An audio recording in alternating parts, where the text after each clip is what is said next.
व सबस्क्राईब करा आणि बेल आयकॉनला क्लिक करा। महाराष्ट्र आणि कर्नाटक सरकारचे श्राद्ध, आंदोलन अंकुश आणि कृष्णा महापूर नियंत्रण समितीचे निषेधात्मक पिंडदान। ढगफुटीसारखा किंवा अति तीव्र स्वरूपाचा पाऊस झालेला नसताना निव्वळ सरकारी अनास्थेमुळे यावर्षी सांगली कोल्हापूरमध्ये महापूर येऊन त्यात लोकांचे जीव गेले व नागरिक शेतकऱ्यांचे मोठे नुकसान झाले। म्हणून आज कृष्णा पंचगंगा संगम घाटावर दोन्ही सरकारचे श्राद्ध घालण्यात आलं। गेले 10 दिवस शिरोळ तालुक्यात महापुराचं पाणी साचून राहिलं आहे। या महापुराचं पाणी उतरावं म्हणून सरकार किंवा येथील प्रशासन कोणतेही प्रयत्न करताना दिसत नाहीत। सरकारने आणलेल्या या महापुराने तालुक्यातील नदीकाठची जनता भयभीत झाली आहे।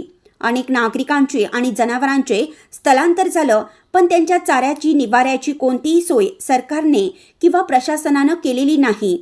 म्हणून आज त्यांचा निषेध म्हणून व अधिकाऱ्यांच्या दुर्लक्षामुळे येथील लोकांचे नुकसान झाले म्हणून दोन्ही संघटनांच्या वतीनं श्राद्ध घालून त्यांना सद्बुद्धी मिळावी म्हणून पिंडदान करण्यात आलं। दोन्ही सरकार आणि प्रशासन यांच्या नावाने बोंब ठोकली। आजच्या या निषेधाच्या आंदोलनात पिंडदान करताना महाराष्ट्र आणि कर्नाटक सरकार आणि येथील प्रशासकीय अधिकारी यांच्या नावाने बोंब ठोकून नदीला नैवेद्य वाहण्यात आला। आकिवाट दुर्घटनेतील मृतांना श्रद्धांजली वाहण्यात आली।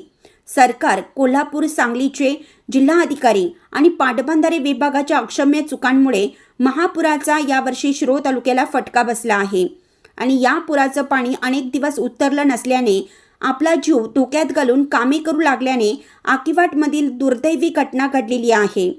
याला सर्वस्वी प्रशासकीय दुरावस्था कारणीभूत असून या घटनेचा निषेध करून त्यामध्ये दगावलेल्या नागरिकांना या ठिकाणी श्रद्धांजली वाहण्यात आली।